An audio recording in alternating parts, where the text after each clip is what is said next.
Hello guys, नमस्कार दोस्तों। मेरा नाम है अनिल राज और आप देख रहे हैं वैष्णवी टेक चैनल। दोस्तों, आज मैं आपको एक ऐसे व्यक्ति से रूबरू कराऊंगा जिसकी जिंदगी में दोस्तों इतने स्ट्रगल हुए लेकिन फिर भी उन्होंने हार नहीं मानी और एक अच्छे मुकाम पर पहुंच चुके हैं कम उम्र में। तो चलिए दोस्तों, मैं आपको सबसे पहले उनका इंट्रोडक्शन कराऊंगा। हाँ सर, तो आप सबसे पहले हमारे दर्शकों को अपना नाम बताइए। सबसे पहले तो धन्यवाद अनिल जी। मेरा नाम शंकर सिंह है और मैं एक विलेज से बिलोंग करता हूँ। डिस्ट्रिक्ट ललितपुर उत्तर प्रदेश में पड़ता है। हाँ, फिलहाल मैं रेलवे में जॉब कर रहा हूँ। हाँ शंकर जी, तो आप ये बताइए कि जो आप रेलवे डिपार्टमेंट में हो तो आप कौन से पोस्ट पर हो?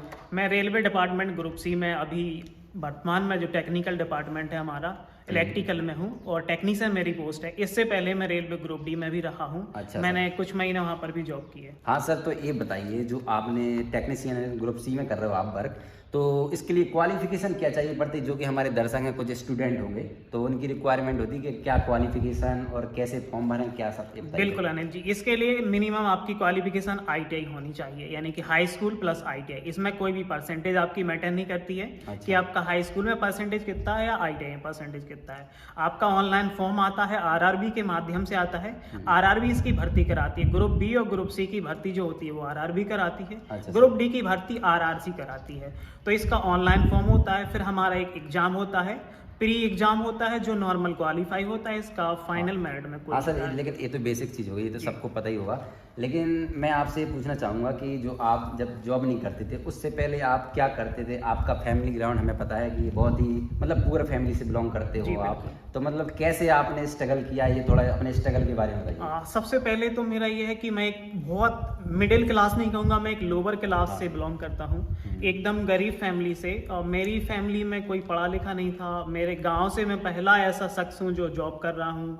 तो मैं जब गांव से निकला मैंने हालात देखे कि नहीं, अब मुझे सिर्फ पढ़ना है। हर एक चीज़ को मैंने सारी डिस्ट्रैक्शंस को दूर रखा। इसके बाद मैंने लगातार पढ़ाई की, शहर आके कोचिंग की।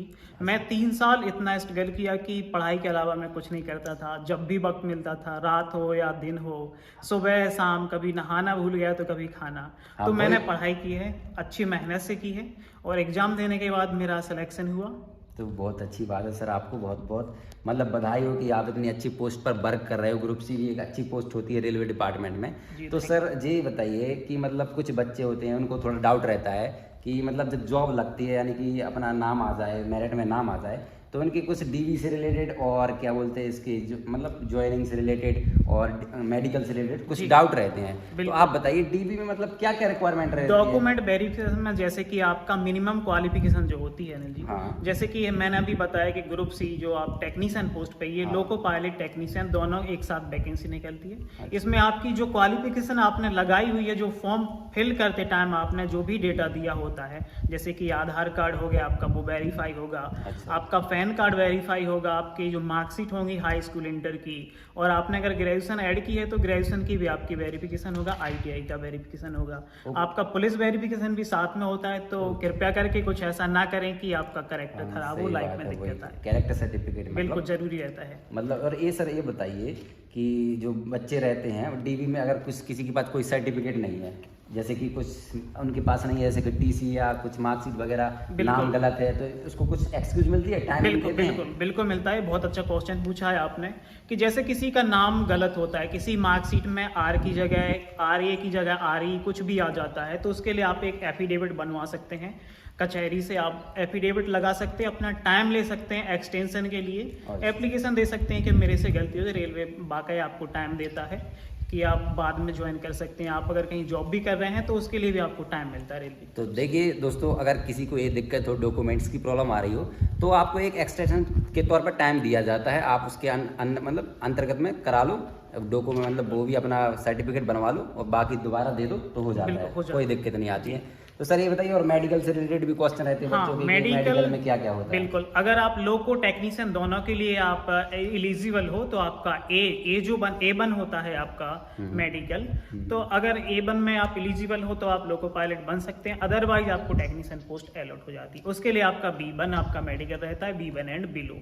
तो उसमें नॉर्मल आपका वही रहता है कि यूरिन टेस्ट होता है, आपको कोई शुगर वगैरह ना हो, आप ब्लड टेस्ट होता है, आपका चेस्ट इस तरीके के नॉर्मल रहता सर? नहीं, नॉर्मल नहीं रहता आपका, फ्लैट फुट होता है, जैसे कि आप अपने पैर इस तरीके से नॉर्मल रहता है, आप किसी भी तरह से विकलांग ना हो या आपको चश्मा नहीं लगा हो। मतलब अगर चश्मा आपको लगा भी हो तो वो आपके पास उसका सर्टिफिकेट होना जरूरी सही है बात बस। सर ये बताइए कि मतलब अब कुछ को बच्चे सोचते हैं कि उसकी क्या पेमेंट रहती है, बेसिक पे कितना रहता है, बिल्कुल। और कोई अगर एक्स्ट्रा वर्क करे तो उसका एक्स्ट्रा पेमेंट मिलता है या नहीं मिलता है, मतलब और कैसी फैसिलिटी मिलती है ये बता दीजिए थोड़ी। बिल्कुल, अच्छा क्वेश्चन पूछा है। बहुत से लोग परेशान रहते हैं कि क्या सैलरी मिलेगी हमें, तो इसका ग्रेड पे रहता है 1900, तो बेसिक 19,900 से स्टार्टिंग होती है, प्लस आपको HRA मिलेगा यानी कि हाउस रेंट मिलेगा, DA मिलता है यानी DNS महंगाई भत्ता, तो ऐसे बहुत सारे अलाउंस मिलते हैं रेलवे में, तो मिनिमम ये 30,000 के एवरेज सैलरी पहुंच जाती है। और इसमें एक चीज़ और रहती है कि आपको मेडिकल की फैसिलिटीज़ मिलती है। आप पे अगर कोई डिपेंड है तो उसके लिए भी मेडिकल की, और रेलवे में ट्रैवलिंग करने के लिए पास पीडीओ की सुविधा दी जाती है। Thank you sir. तो और सर ये बताइए कोई फैमिली अगर फैमिली साथ में है तो मतलब वो हाउस वगैरह या कुछ ऐसा? बिल्कुल, रेलवे की तरफ से क्वार्टर अलॉट होते हैं, अगर उनके पास ये सुविधा अवेलेबल नहीं है तो वो आपको उसका पे करते हैं, तो आप अपना प्राइवेट ले सकते हैं। थैंक यू सर, बहुत बहुत धन्यवाद सर, आपने हमारे सवालों के बिल्कुल। सारे अच्छे जवाब दिए, बच्चों के जो भी डाउट होंगे वो क्लियर हो गए होंगे, बिल्कुल ठीक है। तो सर आप लास्ट में आपसे कुछ ऐसा पूछना चाहेंगे जिससे कि कुछ बच्चों को एडवाइस देना चाहे तो आप, जो बिल्कुल भी मतलब एस्पिरेंट है जो तैयारी कर रहे हैं, तो उनके लिए कुछ एक एडवाइस दे दीजिए जिससे देखिए, उनके- ये कोई बहुत बड़ा वो नहीं है जिसे हम डिलेमा बना लेते हैं कि यार गवर्नमेंट जॉब। पहली बात तो यह है कि आप टारगेट बनाइए, भटकिए मत। आपको ये मैं एक सलाह एक छोटे भाई या बड़े भाई के तौर पे दे रहा हूँ कि भटकिए मत। अगर आप रेलवे की तैयारी कर रहे हैं तो प्रॉपर रेलवे की करिए, बैंक या SSC जिस भी सेक्टर में आप तैयारी कर रहे हैं तो उसकी प्रॉपर तैयारी करिए, प्रैक्टिस करिए, आपने जो पढ़ा है कि रिवाइज करिए कि हमें वो आ ही रहा है, टाइम मैनेजमेंट आप कर पा रहे हैं कि नहीं, ट्रिक्स आपको जैसे कि मैथ की ट्रिक सॉल्व तो सब कर लेते हैं, बिल्कुल अनिल जी सब, लेकिन प्रॉब्लम ये आती है कि टाइम मैनेज नहीं हो पाता। उसके लिए मेरा चैनल है बिल्कुल शंकर सिंह एजू पॉइंट, आप उसे सब्सक्राइब कर सकते हैं, लिंक आपको मिल जाएगा डिस्क्रिप्शन में। तो उसमें आपको जैसे कि ट्रिक्स हो गई, मैथ की, GK की ट्रिक हो गई, शॉर्ट फॉर्मूले हो गए, इस तरीके से आपको हेल्प मिल जाती है कि आप आगे बढ़ पाएँ और अपना सिलेक्शन ले पाएँ। तो धन्यवाद, बहुत बहुत धन्यवाद सर जी, जो आपने अपना इम्पोर्टेंट टाइम निकाल के हमारे चैनल पर आए और दर्शकों का कुछ जो भी विद्यार्थी होंगे उनके लिए इम्पोर्टेंट आपने सूचना दी है, तो उनके लिए बहुत बहुत थैंक यू, हमारे चैनल की तरफ से थैंक यू। तो चलिए मिलते हैं एक नेक्स्ट वीडियो में, तब तक के लिए धन्यवाद, थैंक यू। चलिए वीडियो को लाइक करिए और चैनल को सब्सक्राइब जरूर करिए।